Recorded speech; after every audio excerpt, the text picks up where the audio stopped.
Hello,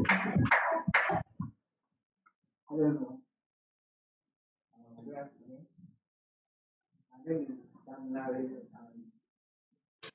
I'm a data scientist at next year one African Movie. And African Movie, I facilitate student programs. And then as next year one, I work as a clinical data scientist. And so let's go to topic. Right, so before I just go into the details, I want us to master ourselves, like we have to use our imagination a lot, right? So imagination is very important to this topic. So and then recently we go outdoors to fair. Everybody is saying here, everyone is talking about AI, and then you need to actually understand where AI is coming from and where you're actually heading to. So if you understand where you're going to, it will be easy and um, to make it flexible for developers, practitioners, anybody to be able to work with the future of AI. And so the next step is next. All right, so we'll talk about data in history. So this is like data evolution. Um, the first thing I would say is that in the beginning, God was created the heaven and the earth, right? Right. That's the number one data that most of us are aware of about this earth. And then, if I go into the evolution of data, back then there was nothing like data. Nobody calls it data. Everyone just have a perspective of something or an idea of something and communicate. So I will give a definition of what data was. Data was anything that you see, anything you hear, anything you can perceive or uh, anything you smell. That is what data was. So there was no way to describe it, but for everything that happened then, um, that was how it is perceived. The information is how you interpret that data. So I can decide to choose like the first data scientist I'm um, aware of in the Bible. I'll say it's David. Actually, and David was punished for it, right? So what did David do? That David decided that he wants to count the number of the children of Israel. And like God was like, what? Who sent you this message? Okay, let him. Like, oh now, explain the skills. And so after explaining the skills, was found like, oh, yeah, I'm something I work, right? Yeah, okay. So now when we talk about this, musicians are very, very fine in history. They are far to blame, they are far from them very much. But when we look at the documentation of data and how it works, it increases that we have today. So in history, we have seven world wonders, and those are what the most romantic structure that we built over time lasted this period. So, and one of these world wonders is this pyramid of Giza. And this pyramid of Giza was built in Egypt long before Christ was born. And then this pyramid has withstood the test of time even to now. So next slide. So even to now, this pyramid still exists to this day. So what are the facts about this pyramid that I need to know? Like it's the only surviving wonder. There's nothing else in the ancient world that still survives till now except this pyramid. I'm not talking about the recent war of China or anything like that. This one is far away from them. Then it was built like what 401 feet at the initial stage, but now it's 405 feet. If you want to imagine how this is, how big it is, or how high it is, let's look at this place for you now. Like 36 of it. Like that's how high it is, like 36 three-story buildings. And there's a chance that's even higher than that. And then another thing that we need to know is that it is aligned with what? Aligns perfectly with most of the cardinal points of the earth. The cardinal points are what north, south, east, and west.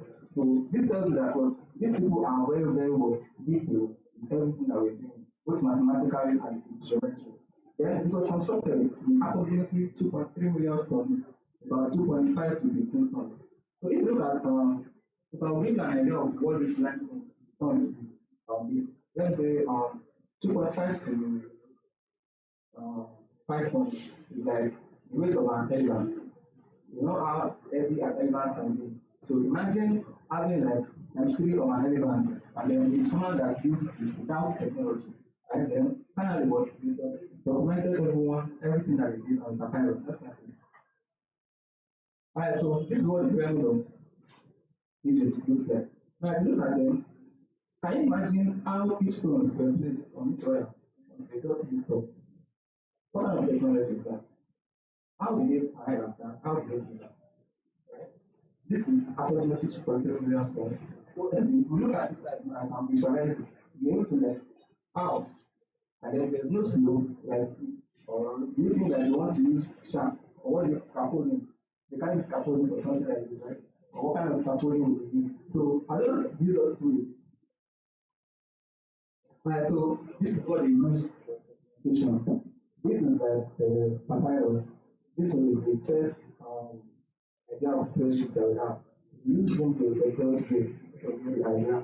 This is the first documented experience of it. So this is what it looks like. Next time, you can also see other things that they do. Documenting what, how they did everything, all the activities, how they manage to what, complete those tasks. This is what data is. Alright, so next slide please. Alright, so how do they do this pyramid per se? So because if I go into too much story, in therefore, so I'm just going through it. So it started with observation. What did they do? They failed them was like they actually believed in spirituality. They believe that there's an afterlife, and if you want to go to the afterlife, there's a way that what you can what connect to the world of the dead. Right? I'm not trying to take you into some sort of magic, right? So, alright, so they believe that there is something that was that, and that's how we development is. You consider an idea like, okay, we want to connect to the world of the dead. How can we achieve that? Right? You read about this pyramid, there might be a lot of mystery about it. Then after observation, then they started to experiment. What can we do? How can we achieve this? They do not have everything. Even if this was how it was done. Then after experimenting, they arrived at a consensus. Okay, after experimenting all this is what we arrived at, this is what we should do. Since this one worked, then let's follow it. Then they documented. Like you can see in the papyrus, that's how it was documented. Then after documenting it, they started iterating the process. There are some things that you do right now when you have a consensus, it will work. Then if you want to try the same approach for something else or for another process, maybe at the initial stage when they were at the ground floor, there was an approach that was working in the fine. But as they started to go higher, they started to change what the concept and chasing result. So this is how everything is built. You go and come back, you go and come back. You don't have to always keep going. There's always a block and forward. So you can stop, you trace and what the process. So next slide please. Then after talking about the Egyptian, the one that's closest to us is the industrial age. So the industrial age actually made a lot of changes to our current world. So during the industrial age, this was the first stop that made this change. It's called the steam engine. So during that time, for a factory to make the goods, they will need about 16,000, 20,000 workers to work in the factory weaving all these clothes. Right? So at the invention of this steam engine, factories came up. People began to build machines, trains, and stuff like that. And with that, it reduced the population of human needed for work drastically. And then it's brought in machine. That was when you started to have factory, started to have weaving mills and all. So let's go because one curriculum here. So how was data applied in this case? For factory efficiency, we started to collect data about the staff, about each family member. For every staff that work, we pay in wages. So can you imagine how we want to pay 16,000 people daily, right? And then ensuring that one person does not take money twice, and then you do not pay or you do not forget some people during payment. So that was approach to calculated the production rate. Production rate for each person, for each group of people that work, there is what an expected production rate for them and the cost that they will be receiving at the end of their work. So then the sensors and workforce management, these people are able to keep record of the workforce that they have. Imagine a factory running that big that much of wide employment for people. Then they have to what keep record of those tasks even in those days, right? So then we have logistics and supply chain. After production, how do the goods get to the final consumer? What is the means of transportation that is necessary for this type of goods? There are either by the size or by the population and location. The next slide is Then we have financial records and accounting, which is what one of the most important. That's always been important. Money has always been important, even till now. So even if you look at this list, you have think, and that's why. So now, financial records and accounting was taken every time for any company that is running um, using bookkeeping and ledger. That was then. They didn't have computer, so they use bookkeeping and ledger. You can imagine how the number of records that they had. So every record was taken in a book, and then um, the book which are calculated, just to calculate that, and this reward allow them to know how to pay in their next production rate. Then data processing, actually this particular invention was one of the ones that I looked, right? So this guy, what happened? The census was about to be carried out, and then during the census, they figured out they estimated that we need about 16,000 or more workers to be able to complete the census. And not just needing 16,000 workers, this census will take more than 5 years to complete. That means that at the end of that census, they might not even be needing the data again. The data will have changed. So it was during this time that this guy invented the pump stack, which is now useful, which was used for data processing then. So this reduced the population or the number of people needed. Drastically, it brought it down. It reduced more than 50%. And then, yeah. So I'll stop it. The next slide. Alright, so now, after crossing those stages, we'll talk about the backstory of AI. Um, so, how did AI start? Before I go into AI, I'll go back to the first thing I said. Right? So the first thing is that was Genesis chapter 1 verse 1. In the beginning. No, Genesis chapter 1 verse 28 actually. Alright, so my sermon has started. So Genesis chapter 1 verse 28 said that God, and God said, let us make what man in our own image. But for that story of AI, there was a professor, listen, there was a professor, Professor John, no, not this, John McCarthy. The guy had a group of professionals, mathematicians, statisticians, psychologists, in every field to a conference in White House in 1956. And can you guys see this? Follow me. AI chapter 1 verse 1, what does it say?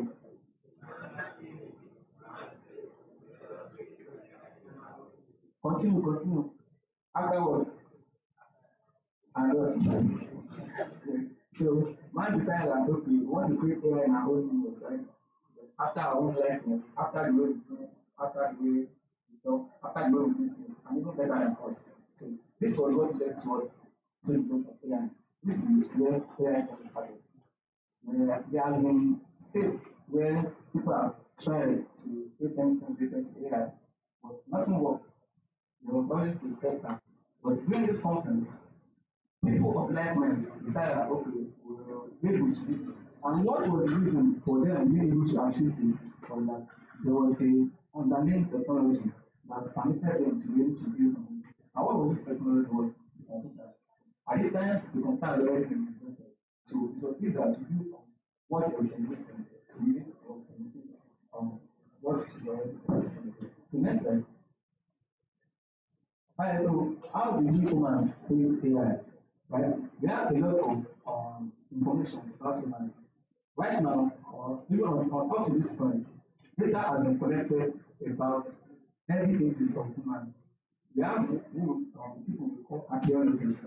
These people go to different sites of old to extract information about different sources that we are not even there in ages. And all this information we being gathered verified our policy based on the current time, and there was all this data was collecting. Then not just collecting this data, all this data there was a storage, a landmark storage that was created on it. So there will be a resource point that whenever you need an information, you go to this point and you pick this data. So that was where it started. So after collecting all this data and processing them, we decided to start creating algorithm and models. Then in the first stage, we have some things like a visa by IBM, I think, or MIT. Then we have the shaping robots. These were the beginning stages of AI. So after collecting this data, we create different kind of algorithms that will help AI to imitate what a human can do. What a human can do in any sense. So human can think, the AI should be able to think. Like we want to do everything in our own image. we should be able to do for that stuff to do things the way we do it and value better than us. So according to total, so according for each round, for you to see, you use different sensors. For you to think, you use different sensors. Your imaginary part uses a different part of the brain. Your logical part uses a different part of the brain. Everything was what was created. So you create an algorithm that helps you to process image. You put an algorithm that creates that helps you put process text. There are algorithms that process sounds. There are algorithms that was use cases. Then after creating these algorithms, then you try to use this to what to decide. Let AI be able to what to make inference and decisions on its own. So for this, we have some systems that we call the expert systems. They have deep learning algorithms. We would have heard of explaining AI. But when you look at some deep learning algorithms are called black box syndrome because what they are not able to explain the things that they do. So it was not that AI was not completely successful, and even till now, it's still not completely successful. But at least we have what something that is clear that we can build on, and then we continue to build on. So right now, AI is starting on making some decisions and making inference based on information or data that it has to it. Then continuous learning. So after creating these models, making a decision is not enough. Imagine your computer, okay, you are familiar with what we call damage in damage house. So that was what we had. So whatever you put into the computer, that's what it comes. But now we have continuous learning that's also called the reinforcement learning. Then we decided to use AI to what? To reinforce its learning. Whenever it sees the new thing or it gets new information, it wants to reinforce its learning. Just like this.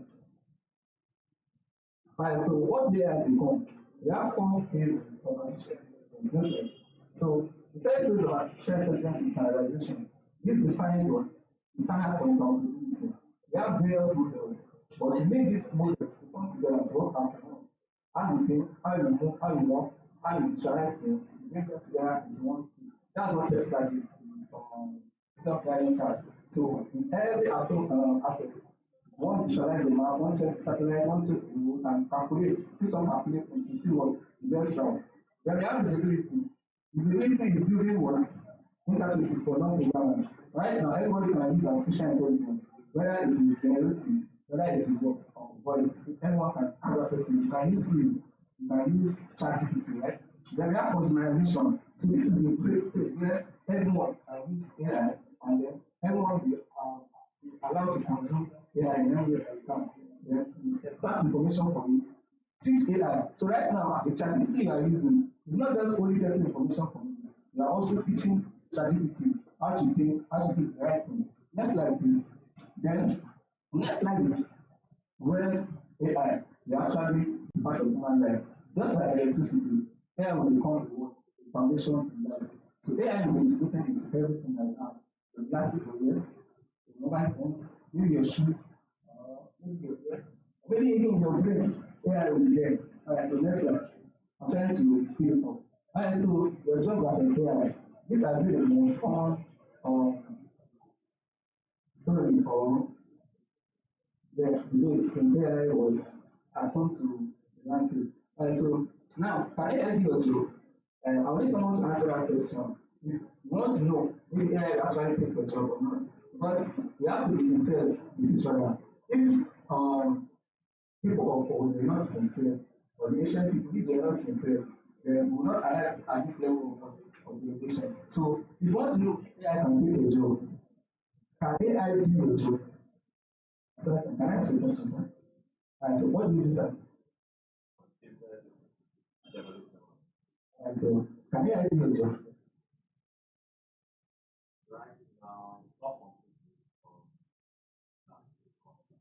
So AI cannot do your job right now.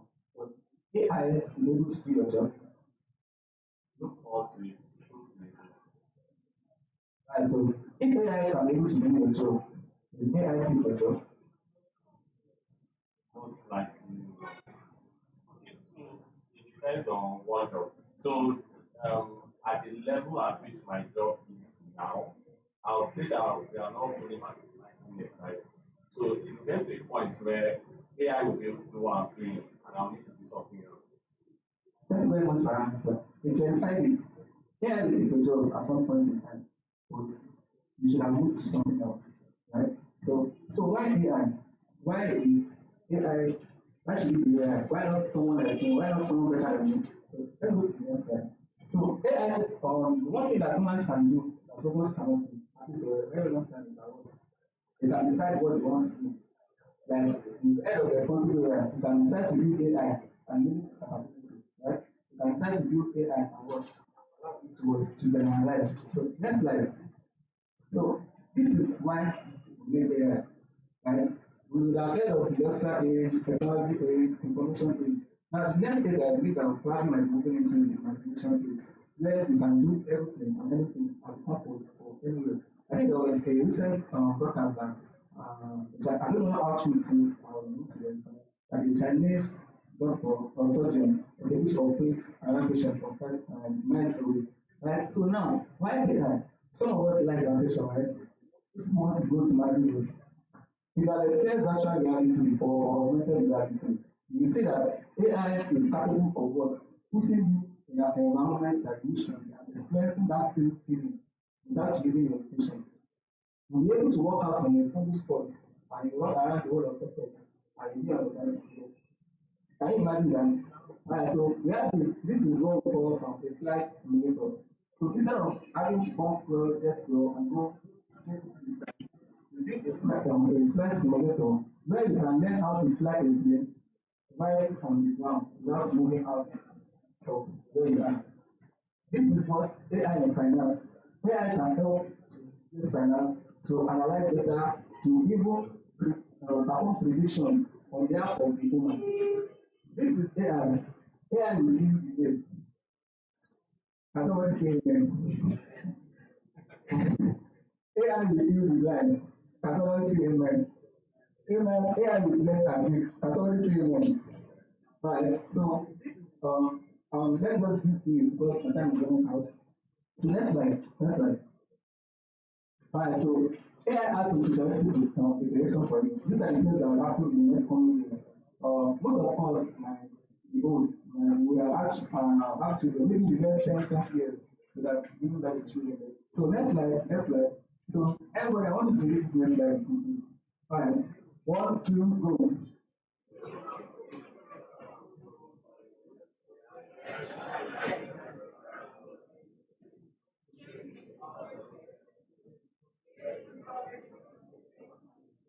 Alright, so I'll give only a few prophecy and then in the future you can look back and this and maybe this is accurate or not. And some are something that you are trying familiar with. So next slide. Alright, so we have childhood finders. Imagine that your plane can fly and you don't need a pilot. Or you want to go to space and or you want to go on the road, you need a bike. You can actually go on a bike without a rider. Imagine that. So you can have a child without a rider. So we have a lot of self-driving cars in the future. Beyond limits, like I said, AI will do it plan is given it will help you to what? To heal cells, cancer and stuff like that. The mind without bounds. When artificial intelligence is combined with the mind, let's say the chip is inserted into your brain. AI will be able to sync with your brain and give you visuals. You just need to create the prompt in your mind. Give AI the instruction and AI will what? AI will give you an answer based on what you look for. Next slide, please. Next slide. So let me start running up. I'll run up in 2 minutes. Next slide. Alright, so so how to stay relevant in an AI group? Let me just go there. So by the time AI is fully working and active, there will be a lot of job displacement, a lot of them, but there will be more works, hundreds and millions of dollars coming. Next slide. So to stay relevant, there are the great challenges and opportunities that you can focus on as developers. These are real problems that you need to solve. And they call them the sustainable development goals in the new world. So if you look at all these things, just go into each one, look at the specific problem, and we'll start building to solve them. In the next few years, your problem can integrate with AI. Next slide. I want to put it on. Alright, so AI rules to look out for in the future, futuristic plan. So these are jobs that will also be available for you. When AI is taking your job, you should be getting ready to unlearn and relearn something new. So you are a developer now, The time will come that you only need prompts to create websites, right? So when someone can create prompts with website, why would you want to employ science of the website? So you need to what to learn of this are use this to what to focus on yeah, next like this. So thank you very much. Any questions or remarks? Any questions? No question. Thank you very much. Okay. Yeah, thank you very much. So you did mention on AI control, like responsibility, yeah, something like that, right? Yes, responsible AI. I didn't get that right, and that's why I want to ask the question. Yes. So, like, what examples can you give that do that? I don't know they have said limits, but those that the limits have not been set, like how far can they go? Because how far can they go, like in terms of communication and their control to say, Okay, depending on the type of fund that was uh, when I talk about responsibility, it means that what responsibility, it means that what AI is good with certain ethics and legal position in mind. AI will not be able to go more. For instance, I'll give an example of the Microsoft AI that was just invented. When this AI was invented and released to the public, within 24 hours, AI, AI has learned something from the public and learned how to use regular slang, no matter how 24 hours. So responsible AI means that what AI will be able to filter this information and only respond to you in a way that is ethical, like ChatGPT. Even if you say you are mad, you say, I'm sorry, this and this and you still respond to me normally. So that's what responsible is. Okay. All right. So music. Thank you very much. And round of applause for you. Okay. So I want to say this real quick. If AI take your job, you say take AI job. No believe for anybody, especially for machine. If AI take your job, upload up for electricity. Let's see what is firing. Okay. So ladies and gentlemen, we before I proceed, how many of us did swags? I did a swag anyway, joking we are much. I only see two, only three, four, five. Okay, so we are going to play again. Don't you ever say let us play again. Let us play again. I'm going to play a very interesting game. But before then, if you snap someone yourself or something and post using this hashtag, let me see your two.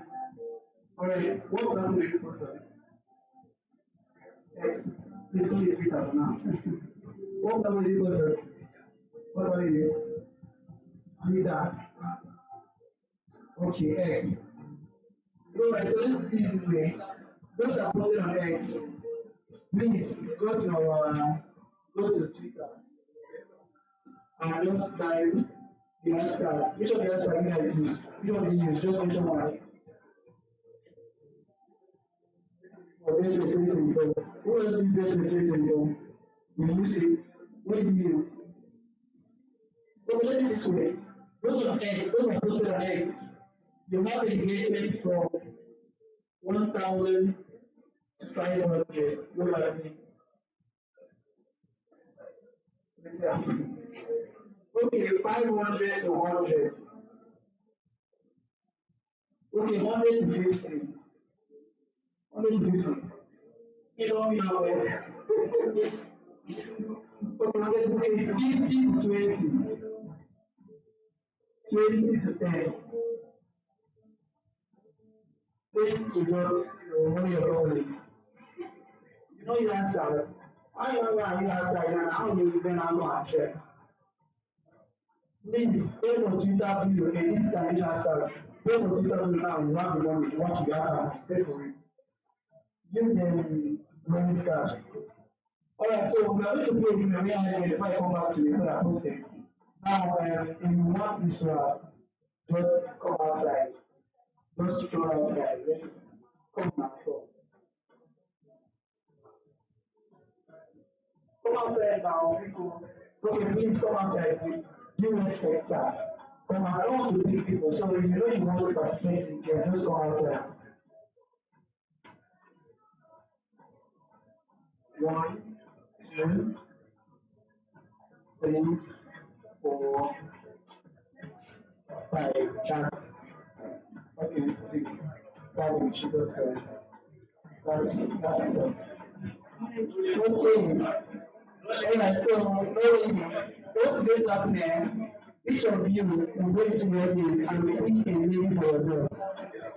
Then because you don't participate in so carry that lady, carry that lady, oh yeah, you got to right. Because even if they finish, share with someone.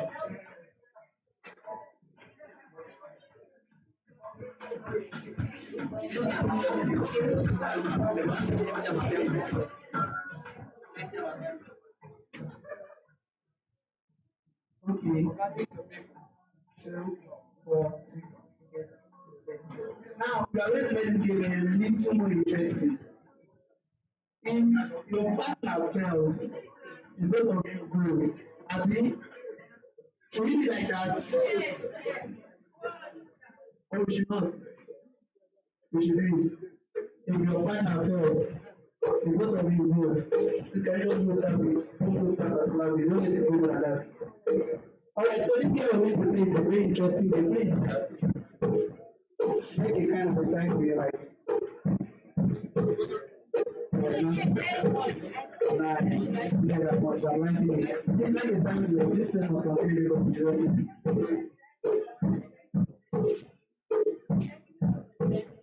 Fantastic.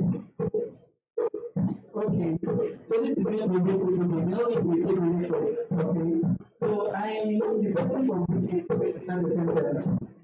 Whichever word you end that sentence with is what you start as your sentence. So if you end a sentence with get, you may start by saying get yourself a skill. You start by saying skill and so on until you round the cycle. It's a very interesting game. Now, if you know you want to give up, do it now. I want to give up, give it now. I want to give up. Alright. I'm sure God is not that much. Do you want to replace this? Who wants to is finally divorced him? What do you want to do? What do you do? Now, if you want to keep up, you do it now. And secondly, if you have a problem with English language, please don't tell me what to find out. Because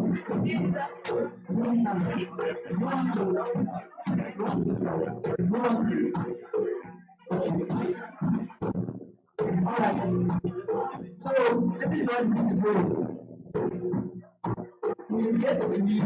Please maintain the flow. If you want to you will be disqualified. If you keep too long, you will be disqualified. Take me out to be so we can hear ourselves. Don't make us small. Sharp. If you stammer too long, if you stammer, you will be disqualified.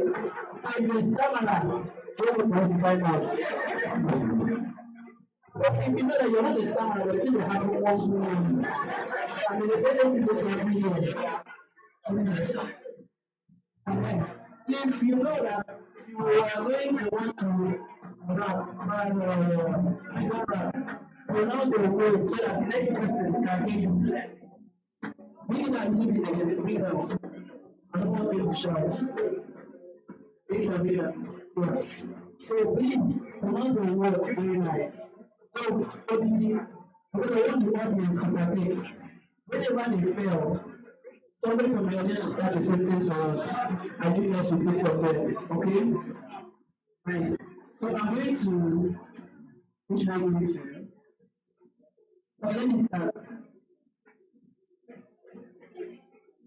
This is something like this. Behind you. Should we start from this other find the other one?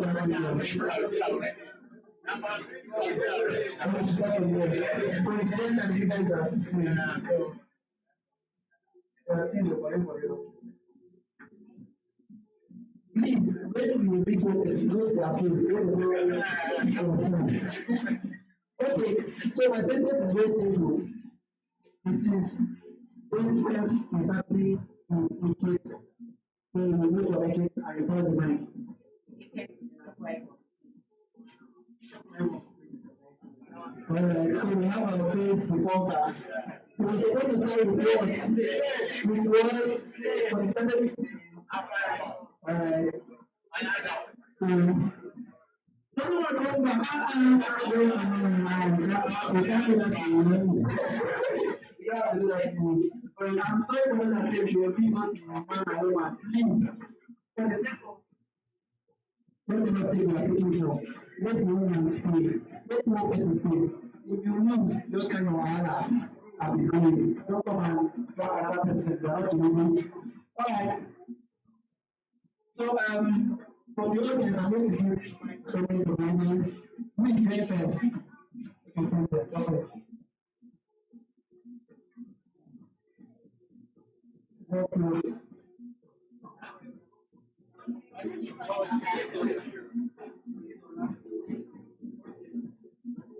This is a very nice place. This is a very nice place. The place is like it.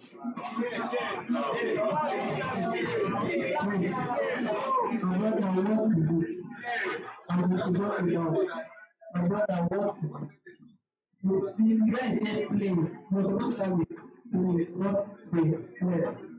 The guy never mentioned the in the sentence. And I'll do go. Right, please adjust. Some of you, the way you say you are saying me now, but you say you are person. So, starting from me, right? So, it's given another sentence. Okay, then we are going to chat. Okay, we are here like one for this end, one for this end, and one for this end. So, let's go from here. Let's see who is going to film last. Last person was out. Out in out. Nice and clear.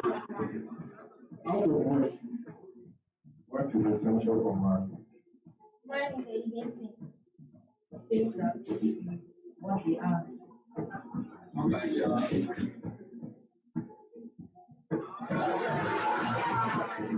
So, about what is it? I will to go what you ask if you are not wrong. You make the guy knows without understanding. Okay. So now from this end, who is going? Okay, now this one. Where's the money? Where's the sharp? I want to read book. I love football. Football is a very good game.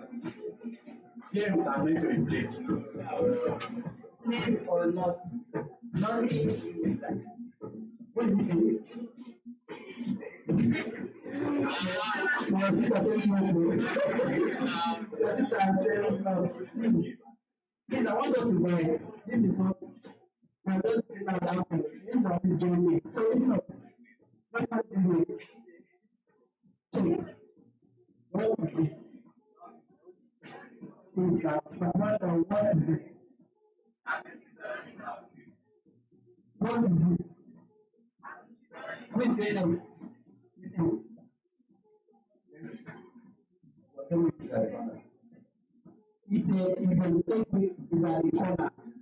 Corners are there. And What will that be? I don't want to explain. Everybody say it. Alright. What is it? I need swans. I need swans, please. Please help me. Who was the word the last person used? you is the one the last person used. Who is what you used? This is the Say by she. She's a woman. Woman king. King should be a man. Man is what? What is it? What are you?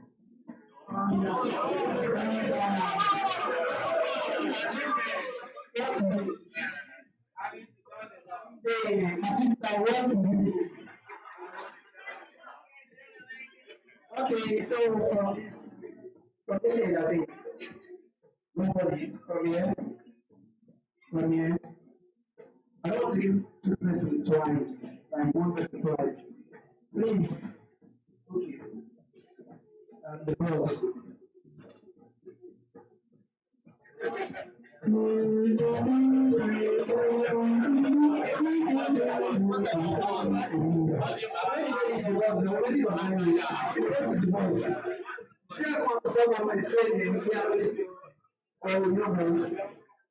Okay, maybe somebody behind. Do something. He said, dreams are made, not to be born. Good things are the best. That's for me. Me is a book. Life is a living thing. Living things are Calm down, calm down. See, living things, when we or living as they,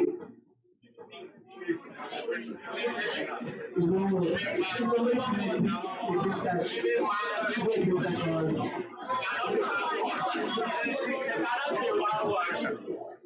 No, yeah,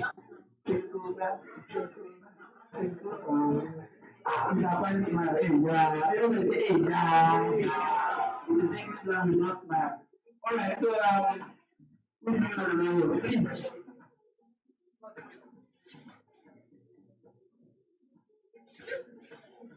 Yeah. I like trading with AI. AI is artificial intelligence. Intelligence is key opens the door. door is good when I want to walk into. It's a multi-language. Valid is not a good enough reason. Reason is not a good reason. Reason is reason. Reasoning with sense. Sense is not common. Common is not here. Where are you? You are mine.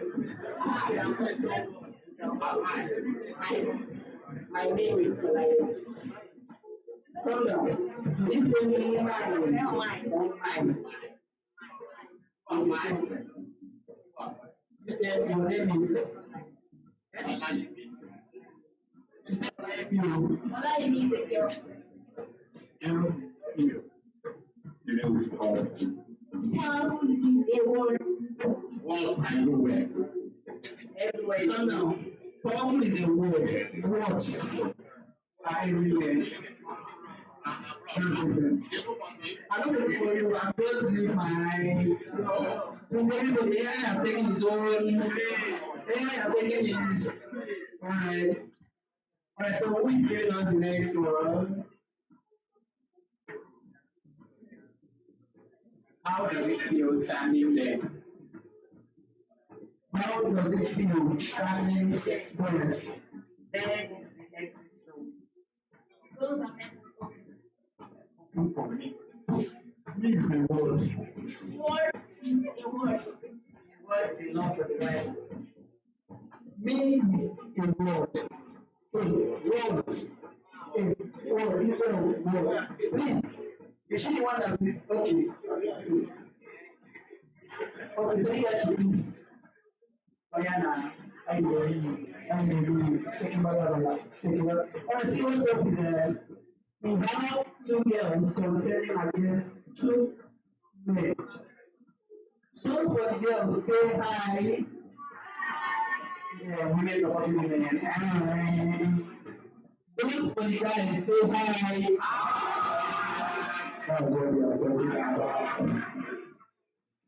Alright, so please, give it a shot. Use the hashtag. Use the hashtag. Hashtag the best. Use for reasons. Computers are smart. Smart girls are beautiful. Beautiful is a word. What can I use for my friend? Friend is me. Me is a girl. Girls are wow. They come to thank you, back. I'm also in the back. I don't know. I need to focus. I kind of lost it for a second. Hello. So someone said girl, and you said girls. What is this? I'm a teacher now. Yeah. All right. So please, okay. Let us see what happens because please, whatever you do, you're representing the women of our world, Nigeria, Africa, the women of GDG Eket, and the whole global ecosystem in Nigeria. So whatever you do, please, make the women proud. Please, for the women, say hi. Okay, we are having it now. So now we go with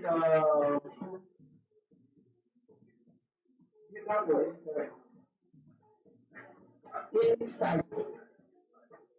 Insight is the scope of you. View is a programming language. Language is what I use to communicate. Communicate is what I can say. Say what you want to say to me. Me is the person of interest. Interest is the nature of what? Us are people. People are we. We are here. Here to connect.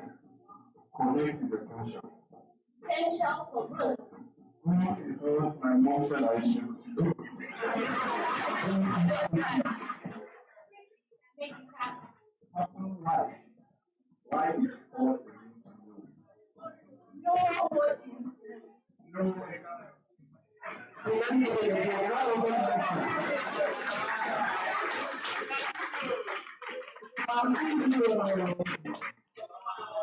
No, what is this? What is it saying? Saying, but people, what is it saying? Yeah, right. So another sentence is like things that we don't understand.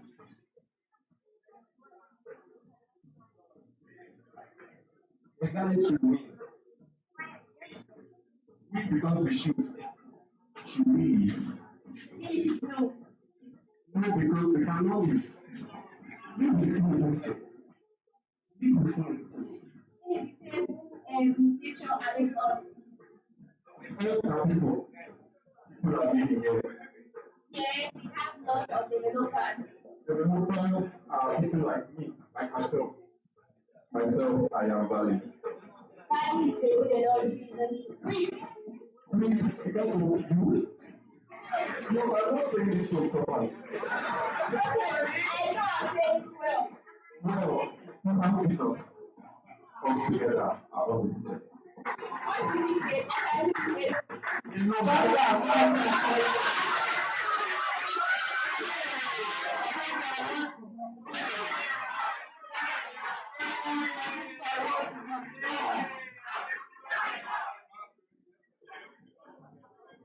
it's like you're not allowed to.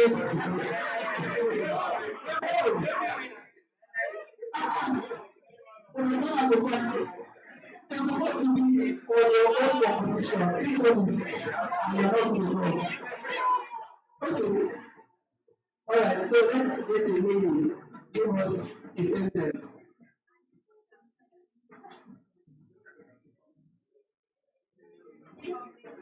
Yes. Yes. Going to be like me, I'm a local science. Local science are powerful people. Interesting. I'm interesting. Interesting. You want to be interesting. Interesting, yes, I'm interested. Interesting. Can you come to us? Because you're so easy for it to go into us and you're interesting. Interesting, yes, I can put down interesting. Learn.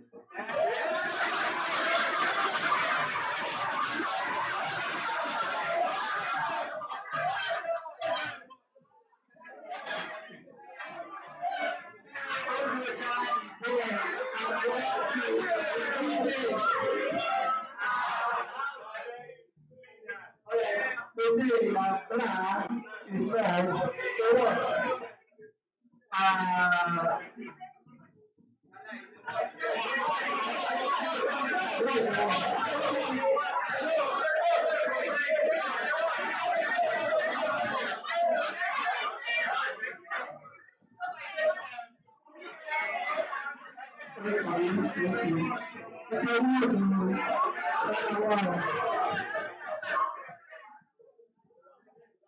and the one ever told that they reach back to me, I will not agree. So I don't want to say anyone to do I will not agree to it. So please, blast is the word. Blast, blast, blast. What do you want? Not the word, like the word. What's the So let's try another sentence. You already mentioned do the sentence, or do the sentence. Who else? When here, right? We are finished it. We are good. Festival is when people gather to celebrate. Celebrate is what we do when we are happy. Happy is what I do anytime I eat. I eat when I'm hungry. Hungry is when I am because I'll be eating it. Yes, don't worry, food is coming. Only since when I'm waiting for food since morning. Morning till now, at least even if I was giving me peace. Someone should give me food is coming. Hungry, I'm also hungry. It's include my name.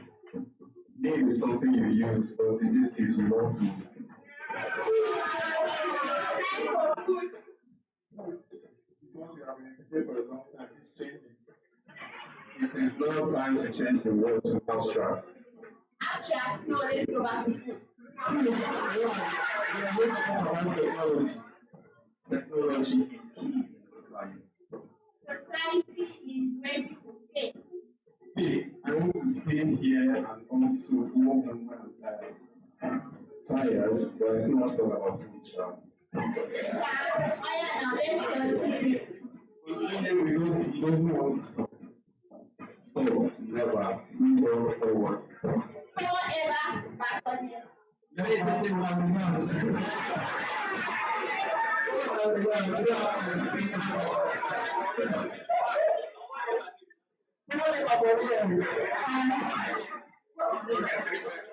Okay, please, ladies and gentlemen, these guys have gone like 4 rounds. Like, what seems to be okay. So while they wait, let me just say, if fit to hit on the horizon and see how we can push them out of this place. So we say, give me 45.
So in terms of my soul, really continue to check on me and what me to do. You know, when I'm asking, what do you need to me now?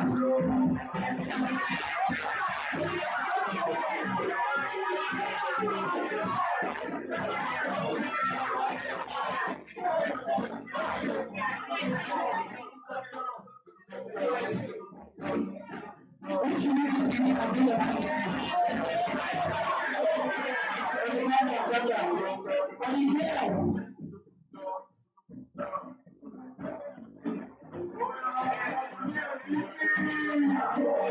And you know you.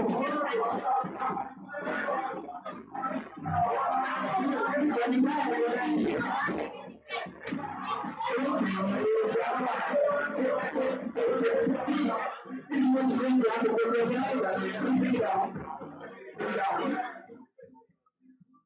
Alright, so for the organizers, we are decided to declare the three of them winners.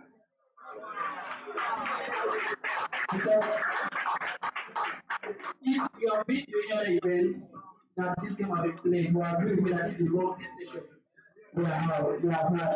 So these guys are amazing. And for some reason, she no one phone. Please, very fundamental praise that we have.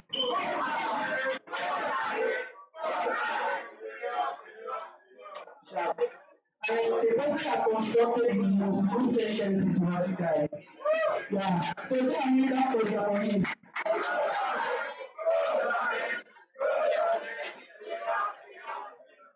So my guy here was like a man. He was busy looking for a way for this girl to be elected. But he should be at the chosen because she has been proud for him making us think whether to beat him after the event or not. Give him another American program.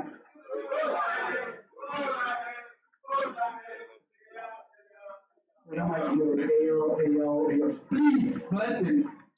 Give him. Sure. Now, apart from the judges, these guys have automatic or automatic pass to PR room after the event. So a round of applause for them as is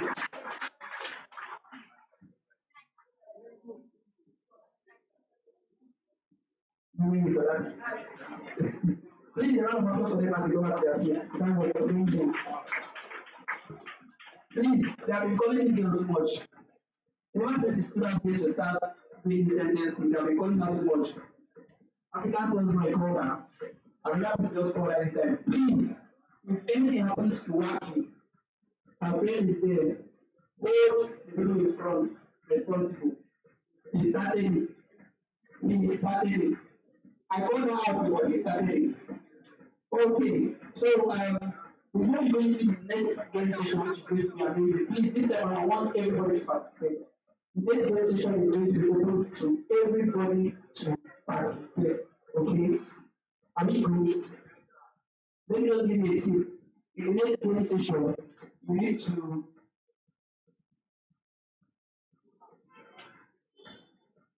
fastest fingers, empty users. All empty users, please raise your hands.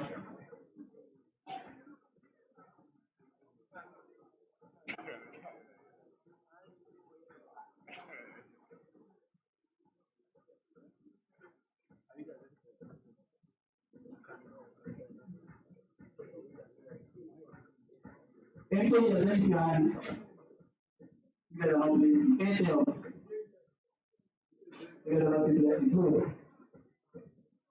One person. How many young men I did like 4 times? Let's go back to it. Empty users.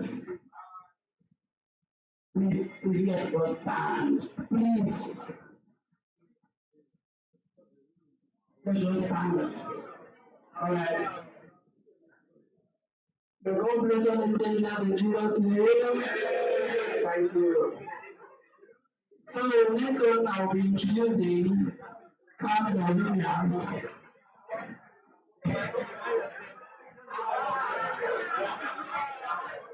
That is it. I'm not based on what you expect. Your blessing, I will expect. Into that blessing is more than the blessing of life. My God, okay, wanted to watch the blessing to your phone. No problem. I participate in anything. Alright, so the media is going to give us a virtual session right now where you will have to listen, learn, and probably write your questions before you're able to get answers for you. Please.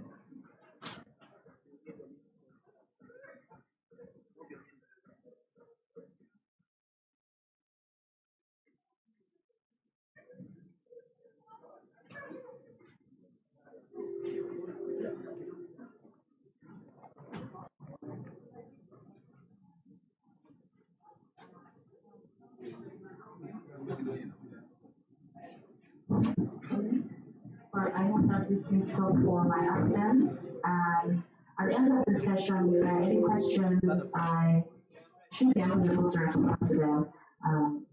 I'll be not connected to the internet. Hello, everyone. It's such a pleasure to be giving this talk on strategic program management for startups. For some reason, I am not available to present this specifically, but I hope that this makes up for my absence. And at the end of the session, if there are any questions, I should be available to respond to them. Currently, we're not connected to the internet. So, as with my other presentations, I like to start with a short story, something that gets you to the conversation, and something that just gets your mind into what we're going to talk about. Strategic program management for startups. I founded two startups and I failed at both. Um, it was sad, but yes, I did fail at both of them. There are some factors and circumstances surrounding those startups at that time. Many things that I was not yet aware of, many things that I did not do right. And it just felt good to become the CEO or the founder of a second startup. I did that once, I failed. I felt I had the resources, I felt I had the knowledge to continue. And I founded a second one and I failed. Both of these were related to first delivery, commercial delivery of fresh farm produce, and then the next was around education, digital education. There are so many things that went wrong. I feel like and yes, my name is Dennis Kandor. Having established the fact that you're now into that conversation around startups and program management, I'll just get on to introduce myself. My name is Dennis Kandor. I am a program manager and design thinking strategist and community builder. With respect to design thinking, I help businesses and brands use design thinking to improve their businesses, improve their brands, and of course improve their startups. So even though I feel that owning a startup, I can help more persons not to make the same mistake and to improve their processes with design thinking. As a community builder, I help people generally get started in tech. And with this, I am a co-organizer for Google Developer Sabah, and I also do for Women Tech Sabah. And we generally help persons within the ecosystem, women and girls, get started in technology. So let's get into the discussion program. Where do startups really go wrong? What is the why? And how do startups go wrong? What are the main reasons why startups just don't make it? Why people begin a startup today and then the next thing you see the startup has failed or they have crashed or their funding is just not enough or there are so many other reasons around that, right? So let's get into some of these reasons that I'm sure you can relate to. Some of these are possible. The first is too much or too little. I know that this is vague, this is a vague phrase, so I'm just going to explain. Are you doing so much as a startup, or are you doing so little? Are you focusing on things that are really broad, or are you trying to become more specific to focus on things that are very important? Now, for startups, it is possible. It is okay for them to just put their tents, put their nets in different places, and they're trying to do so many things at the same time. If you're doing too much, it's easy to get burnt out. And if you're doing too little, it's easy to feel that you're not adequate. So most startups fail because they're doing so much, and then others fail because they're doing so little and they just don't know what to do anymore. So the second reason is that there are unstable goals in your startup.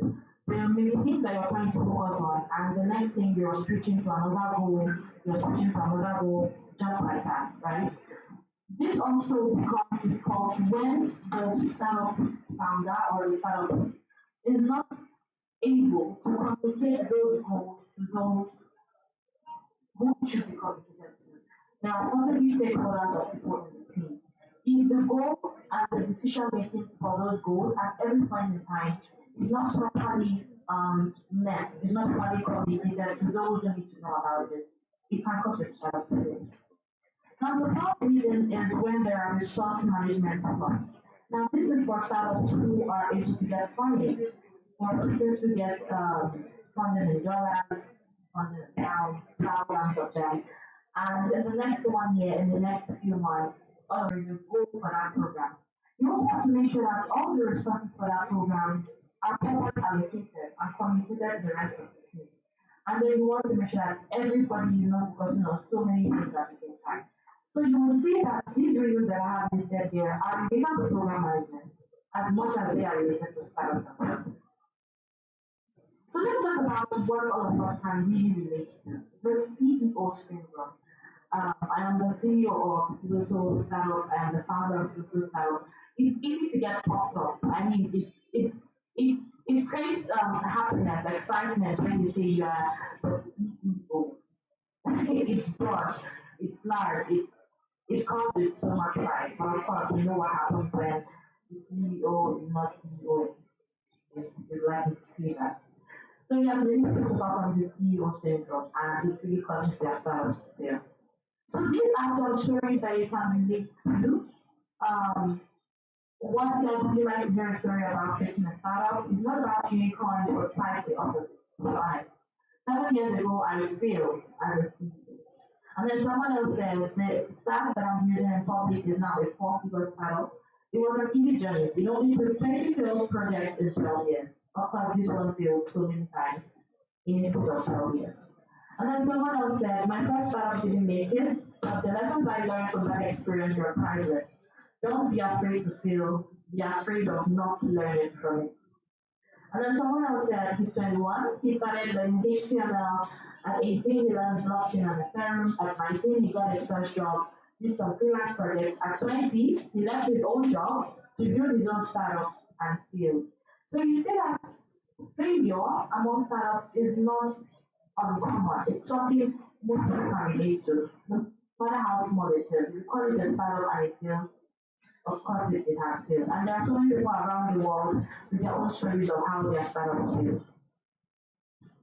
Most entrepreneurs, or most startup leads, or most startup founders fail within the first 2 years after starting the business because they fail to plan for the coming bad days ahead while enjoying the initial success of the startup.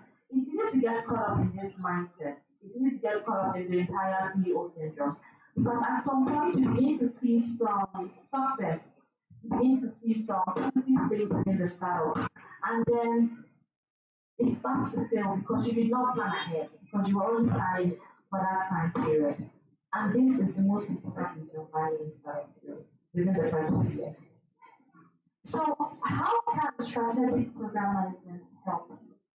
Now that we've said some reasons why startups fail, how can you use strategic program management to revive your failed startup? Or if you're trying to build a new startup, how can you use strategic program management to do that? There is a five-step approach to success. I'm going to go through each of them one by one. This five-step approach is going to come in form of questions. So I'm not going to give you answers to these questions. The idea is to help you determine the answers by yourself and then see how your management can really help. The first, what are your objectives? What do you really want to focus on? What are things that you want to give your time to? Can you possibly make a list of things you want your startup to focus on? These are your objectives. Take note of them and make a list of them. The next, are you prioritizing? Now that you've made a list of objectives or goals that you want to focus on, are you putting them where they are supposed to be? There should be something that comes first, there should be something that comes next, and so on and so forth. How much are you prioritizing? We are talking about we are in the AI world now, right? And this is Devfest. And so many AI tools are going to be discussed. How can you use some of those tools to prioritize your work within your startup? This is what you need to consider. Now, the next step is how are you or your team spending the resources that you have access to right now? For example, if your startup has been able to get funding, or if you've been able to get some money, or even if you're spending your own money, right? Oh,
this is great. I'd like to key into what you're doing. I know what you're doing. Just keep it at distance.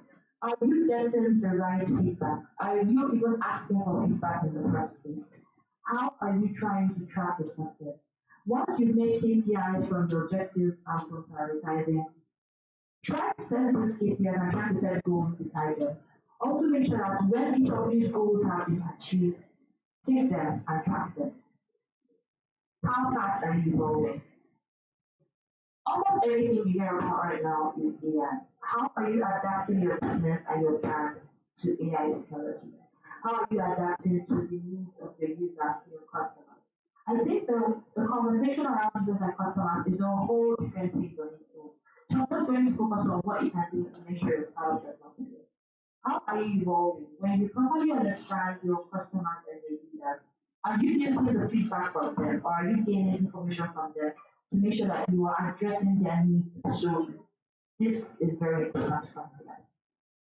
Now, this begs the question of if you're going to shut down, are you going to let all of those attempts to succeed?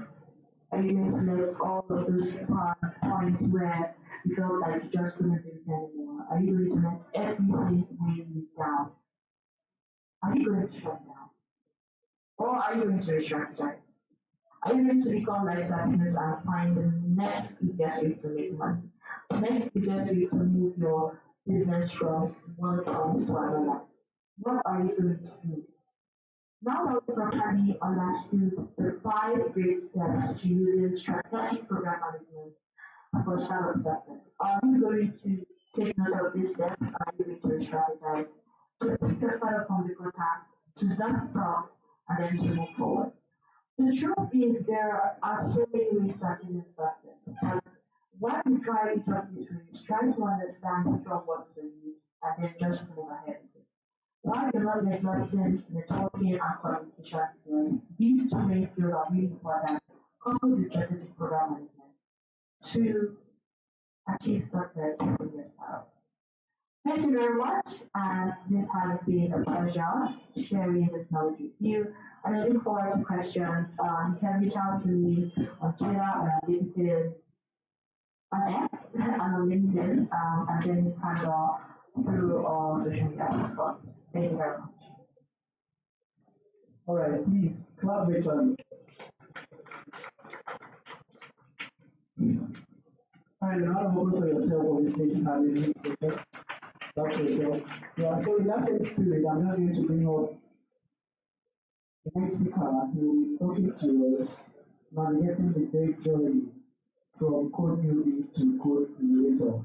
Navigating the dev journey from code newbie to code innovator. This session is specifically created for those that are just starting out in development tech.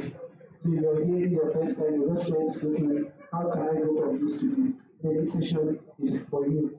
Alright, so the person that will be giving us this session is Idorian Williams. Idorian, please round for you as a member.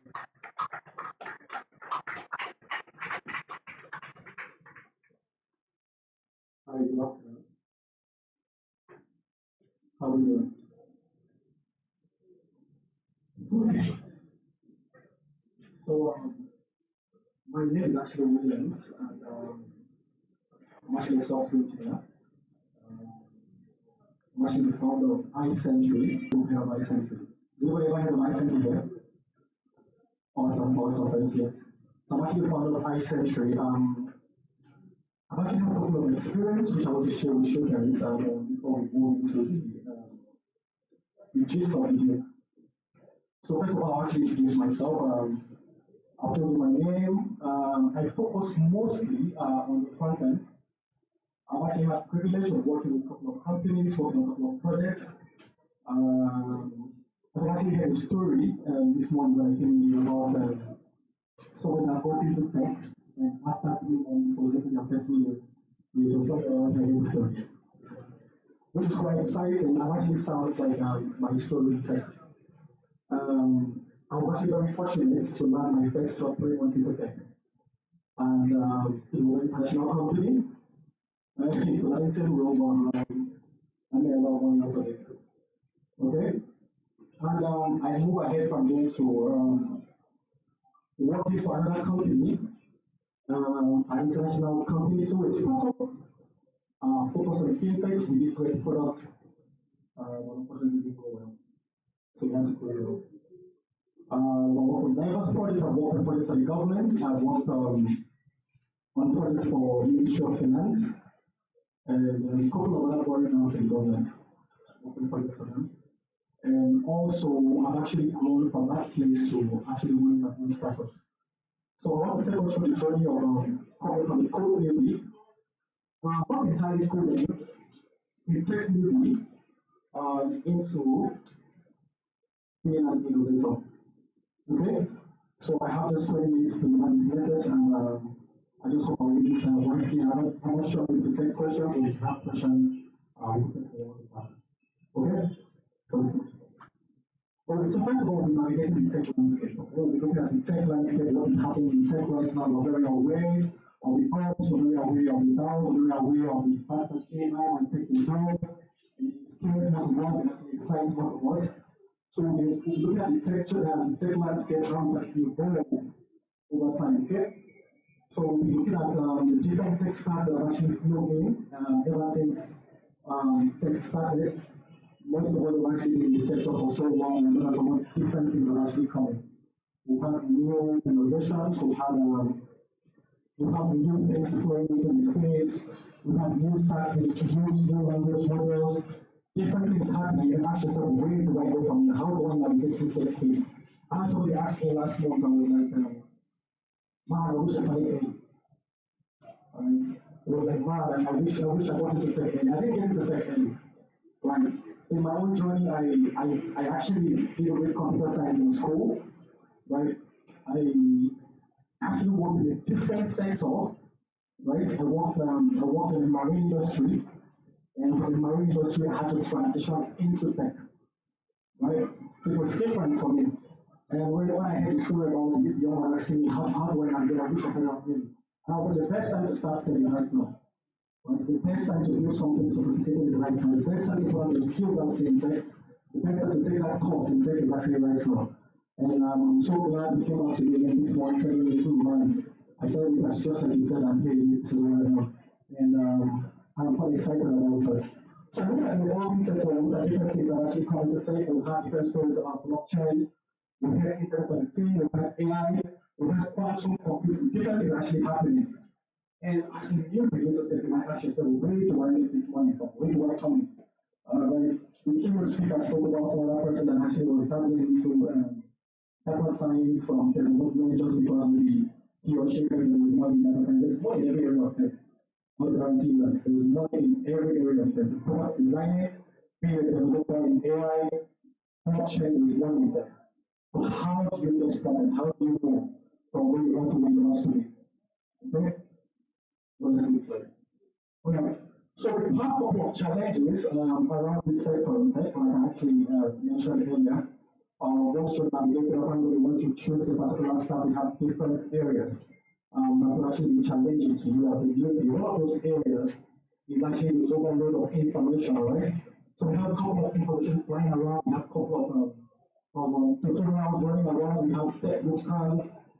Which one is better? Where do I start from? How do I get started? Is the question newbies usually ask.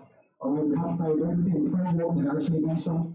You might be thinking of being a front end engineer, you ask yourself, where do I go to? Do I start with Flutter? Do I start with Web? If I'm saying with Web, do I do React? Do I do Angular? Do I do Vue? What do I do? Do I go to the backend? Do I start with Python? Do I just do Node.js and end with JavaScript? Diversity in framework. We also have evolving tools too, right? We have tools for which you're looking at DevOps, you're asking yourself, what just going to AWS or do I stay with Google? How do I navigate these things? How do I do these things? And then we have a steep learning curve in tech, right? A steep learning curve. You see your colleagues doing or having you started with doing massive things. I mean, doing beautiful things and looking at yourself on the tech and looking to answer you like, how do you do these things? How do you keep all your jobs? How do you do projects so fast and how do you navigate so fast? You take landing jobs and going for interviews and getting interviews and then having people working and then you're hurdling these things, right? I would say it's one day at a time, like this will just started. But then it's one day at a time, this will just start. You can just speak before me, spoke about failure. Alright. Each and every one of us in the tech have actually been able to build something out of tech for ourselves and actually make failure in one point or the other. We've actually made failure, we've actually probably made mistakes in navigation, made mistakes in probably thinking we actually use a particular ladder to access what we want out of life. Right? So failure shouldn't actually scare you. It's only to start, it's only to fail. As long as you don't stop there. So once you start, you fail, start again. Build yourself up again. Do it over and over again. Until when you see yourself through. Let's give it a slight. And I hear the quote earlier, when they said talent is everywhere and opportunity is not, and I said the wrong quote. I said opportunity is everywhere. The way I wish to get opportunities everywhere. How many of us are looking at opportunities everywhere in tech? But we think all of the opportunities are in tech in tech. So we believe the opportunities everywhere in tech, yeah? Yeah. So tech is actually growing, the community is actually growing, it's massive, a lot of people are pouring into it, but the opportunities are also massive, right? There are so many challenges out there waiting for your brilliant solutions to come through. But that's challenges, so many things happening out there, there are so many frustrations out there, even your line of work in your school, waiting for an innovative idea to come from you to be able to bring that challenge down. That's what Alright, so it says that this like every tech innovator actually began as a newbie. Everybody making the world right now in tech, everybody bringing out the brilliant products, your favorite social media app. I believe the person actually started as a newbie, right? And I was able to address the problems. I would say the innovator was actually someone that's able to address, to find a problem, to find a challenge that people are actually afraid to solve. That's what the innovator is. There are so many challenges, so many things going wrong right now. Being able to identify that problem, being able to identify that challenge, and then sit down and crack your brain to bring out strategic solutions to resolve each innovator. There are so many things going wrong, I would say again. I mean, I've been in Eket for the past few months. I've not seen any growth, right? I don't see any right hand in Eket. And we have so many engineers around in Eket. What are we doing? So that's a problem. That's one problem, right? So we can show the fact they don't have so many roads, they don't have it, but they have it around in Eket. And most of them are using smartphones. If they're not using smartphones, give them a reason to buy smartphones, right? Do something innovative, do something challenging, bring it out, try to grow together, solve problems, and that's how we become an innovator. That's all. Alright. It's actually growing from the beginners of the little intent. I said that we got a growth mindset. First of all, you have a growth mindset. You need to really want to grow. Alright, you really need to want to grow yourself. You really need to tell yourself, hey, listen, I don't want to be this level. I'm actually been after innovate for I think months now, coming in and going out and speak to different engineers whenever they come into work. And I probably just shortlisted those conversations with them just to pick their brains and see where they are and what they are doing with their lives. And most are actually very interested. Right? I have somebody tell me, man, I'm just looking for that job, I want to get that job, or how like, when you get that job, what happens? Because it's gonna come, that job will come. Oh, that's $1 million job will come. Right? So when it comes, what happens? You need to have a plan, you need to have a growth mindset. So once the job comes, how you successfully tap out, right? What's the next thing? Well, you don't have a plan.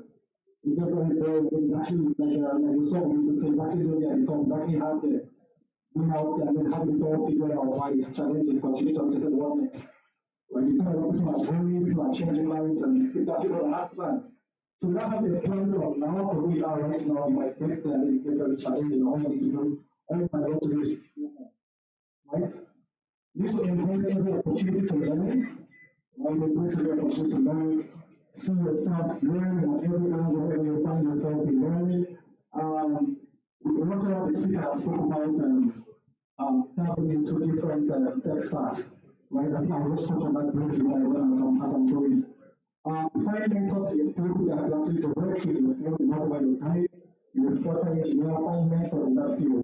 People that have done ahead, people that have done great things in that field. It doesn't have to be around you. You don't even have to find mentors around the numbers of groups that are written by engineers like developers. Get their help. Like we have a session that held on YouTube. Watch those sessions. You don't have to see them physically, but get them as your mentor, follow their lead, and then you succeed, right? Attend meetups like this. Meetup is actually what opens our head, right? Insights of things that actually go in the tech space, okay? It's actually my first time of attending GDG Eket, okay? This is my first time. It's so exciting to see a lot of young people come out and see a lot of tech talks going on. And I think it's very innovative. I think it's actually very, very interesting. And I believe at the end of the day, we're going with something very interesting, right? And we'll spark up that creativity in us. Join tech communities, we have lots of tech communities flying around. If you want to join the community and very active in the community you're joining, that's one of the things that will actually do is being very innovative. Join the communities, you hear about stories, you hear about people bringing lots of tech related solutions. When you pitch your idea, people pitch their ideas in the communities, you can join one of them and bring your expertise, bring your tech skills, bring your ideas into it. You're able to build something very innovative that will stand the test of time. Listen. Never stop learning, like I said, never stop learning. Keep learning, improve your skill in your current area, if you're front-end engineer, if you're back-end engineer, full stack, improve your skill, sharpen your skill in that particular area. Keep going and keep going and keep going, and I'm sure you get it right. Alright? So I mentioned this earlier, I said innovation comes from defining problems that others do not see. That's where innovation comes in. From identifying problems others do not see, and lots of problems flying around. Someone was telling me to solve all the problems already. We solve all the problems. I mean, do you know the fintech apps we have in Nigeria right now? Yes, but we're still having money issues. You're still transferring money and you don't see it for 2 days. You still have to go to your bank and shout. Right, so there's so many problems hanging around the fintech space. How do you come in? What do you propose? Right, you're right here, I mentioned that before. We need a very big company in Eket as long as you're around here. You don't have to be in Eket to solve that problem. But as long as you do in the place and see the issues people are going through, how do you propose solutions to those problems? We have lots of young people flowing into tech. We know what people want to go into tech right now. How do you help them? How do you propose the solutions? How do you bring solutions? That is what makes you an innovator. I don't have time, so I don't chase me on the stage. I'm trying to be fast. Alright, so that is where I century, the company I said actually comes in. In iCentral, what we do is we try to bridge the gap between theoretical knowledge and practical innovation in tech. What do I mean? In iCentral, what we do is we take interns, right? We take interns and then we lead them on the right path towards tech, yeah? So we take people from different styles, you have a product manager, you come as a front-end engineer, you come as a back-end engineer, as a DevOps, QA person, you can come to iCentral with this stuff because we take you through live projects, right? We take you to live transforming live projects that are actually going live. Alright, so what we do is we actually create lots of projects and we have the old automated one, we take our input through these projects, we hold them hands, we have senior engineers in the team from different steps of life, we have senior project managers, we have senior faculty engineers, we have back-end engineers. We don't take these interns, we let them work on live projects, engage on live projects. We don't just work on projects that are just going to be pushed, but projects that are actually going live, not actually going to production what we do. And then what we also do is that we ensure they don't just write code. We also ensure we give them access into soft skill, which is actually very important in the tech space. When we start working for companies, for those who actually know business working for companies, we understand the effectiveness of proper communication, and as well your soft skills come into place. We teach you how to use progress management tools, like Jira and ClickUp and the rest of the other tools, and also introduce you how to collaborate in GitHub, and also push your codes to prevention. So let's do it. We'll move on to the 5 minutes left. Well, this is the next step. Let's just. Alright, for iSection, we actually read that we actually just covered both Nigeria and also covering Ghana for now.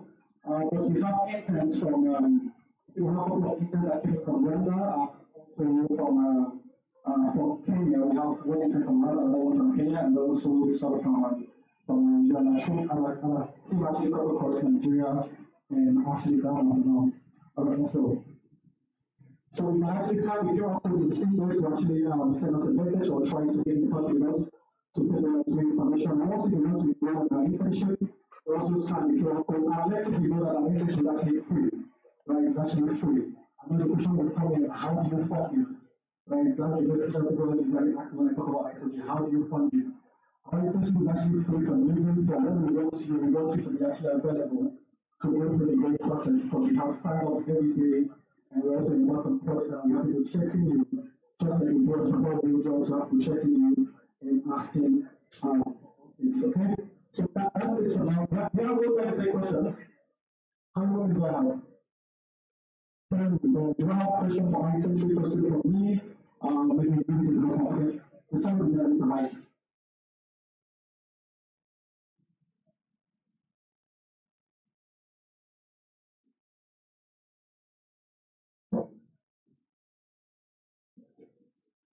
Yeah, my name is Devfest. Once again, I have this program during the time management, which I'm sure most people is very good. Now, how do I balance my knowledge and you and I'm a student and balancing it academic activity, social because for me, they because for them, I just do some kind of things. It encourages you to know how do you balance it. So if I get your question right, the question is how do you balance your time as being a student and also being an engineer? Can I ask what are you doing in school? What are you studying? Computer science. You're actually the right part, I would say. Right? You're not doing different things at different times. But those of us are actually being, we're coming from agric engineering and it's going to that's why we ask those questions, how do we balance our time? Now we're coming from biology and going into computer engineering, but being a computer science student are different parts. Right? I think all you just need to do is to actually define priorities for yourself. What do you have priorities for? What's important to you? Right? Somebody asked me a question yesterday. I was like, how do you do it? How do you manage it? I don't have a social life. Right? I don't have a social life as far as I'm concerned. I have a social life. Very boring. The only thing I do is press computers and eat. Right? And press computers and eat. That's the only thing I do. And he asked me, how do you manage it? I don't manage my time. I just press computers. That's what I do with my time. If I'm not pressing computers, I'm eating. In fact, I'm more on my computers than my phone. Right? So as a tech person right now, and also if you're being in school, I think on the right path, what you just need to do is just ensure that whatever you're doing is aligned with what you want to do. Alright, whatever is consuming your time, your bill has to wait. And your bill has to wait. Always think your time has to be in line with what you're doing. Once you're able to find your speed and find yourself, everyone can actually do it. Thank you. You have any more question? Alright, thank you very much for listening. Please, if you're clapping, you can do it. Okay, so I'll be calling on our next speaker, Daniel Jackson. Daniel Jackson will be talking to us on creating smooth transition for Web2 users. So this is about Web3, blockchain. So he'll tell us about creating smooth transition from Web2 to Web3. Alright, so your hand out is in the order of Slavica and content to talk about culture. Good afternoon, everyone. That's not the rest of everybody. Good afternoon, everyone. Alright, just hit edit on the screen. Alright, I see edit levels. I tried to edit it twice as fast. I don't know why. Alright, so my name is Lazinja Jackson, and I am many things in one. Product designer. I'm professionally a product designer and also a Web3 community guy. Alright, just next slide. Let's see. Okay, so my name is Lazinja Jackson, and for those who are thinking to guys that know, the syllable for my name is on my Twitter bio, so you can see how to pronounce it. Are you with me? Alright, so I'm a product designer. I have worked professionally with international teams to design and ship products, right? As a product designer. I'm also a Web3 community guy. I have worked with different Web3 companies to build their community from scratch. So I started off from the Web2 space. Am I loud enough? Can you hear me? Can you hear me from the back? Alright, awesome. So a core builder, when I mean builder, I mean I like building and shipping products. And lastly, I'm the founder of Devfest. So if you're head of Devfest, let me see your hands up. Oh wow, awesome. Alright, so I'm the founder of Devfest. Devfest is a community of first-time and early-stage builders and shippers. And this week or today makes it 4 weeks in the TikTok community. And in 4 weeks, we have hit 400 plus builders and we have hit over 2,000 people on our live stations. So every week we host spaces where we bring in experienced builders from around the globe to come talk to tester builders, right? But today, very importantly, we are just a team of 3 people, but I'll come to that later. But let's get to this, right? Okay, just next slide. So we want to talk about a question. If you know you're a Web3 builder, let me see your hand. If you're a Web3 guy, let me see your hand. Alright, so I think this is the most important for those who are building on the blockchain. So we want to discuss how do you build a Web3 product for people who do not know anything about blockchain. In simple words, right?